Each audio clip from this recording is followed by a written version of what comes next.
پوری انسانیت کی تاریخ یہی ہے، اسی غلطی کی اصلاح۔ چنانچہ یہ بات اصول میں مان لی گئی ہے، اور بعض فلسفیوں نے دور حاضر میں جب سائنسی علم کی اس پوری تاریخ پر تبصرہ کیا تو بڑی صحیح بات کہی ہے کہ آپ اس طرف سے نہیں رجوع کر سکتے کہ ہم نے آخری چیز دریافت کرنی ہے یا کامل چیز دریافت کرنی ہے، نہیں، جو کچھ آپ کے پاس موجود ہے ہم اس پہ تنقید کریں گے اور اس طرح بہتر کی طرف بڑھتے چلے جائیں گے۔ یعنی ہمارے علم میں ایک تدریجی نوعیت کی بہتری آتی ہے، اس میں وہ بھی چیزیں ہوتی ہیں جو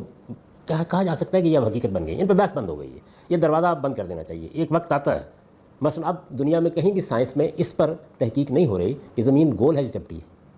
یہ تحقیق کا دروازہ بند ہو گیا، یا یہ کہ زمین سورج کے گرد گردش کرتی ہے یا سورج زمین کے گرد گردش کرتا ہے، یہ بحث بھی کم و بیش بند ہو گئی ہے۔ تو اگر آپ غور کر کے دیکھیں تو اس پچھلے عرصے کے دوران میں بہت سے باب ہیں جو پایہ تکمیل کو پہنچ گئے ہیں، تاہم ایک بہت بڑا حصہ ایسا ہوتا ہے علم کا جس میں یہی رویہ درست ہوتا ہے کہ پہلے سے موجود تھیری، نظریہ،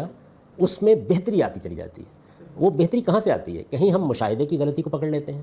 کہیں تجربے کی غلطی کو پکڑ لیتے ہیں، کہیں ہم اس تجربے اور مشاہدے کے باہمی تعامل کی غلطی کو پکڑ لیتے ہیں، کہیں اس کی نتیجہ خیزی کے اوپر ہمارے ہاں کوئی سوال پیدا ہو جاتا ہے، تو اس کے بعد نئی تحقیق شروع ہو جاتی ہے۔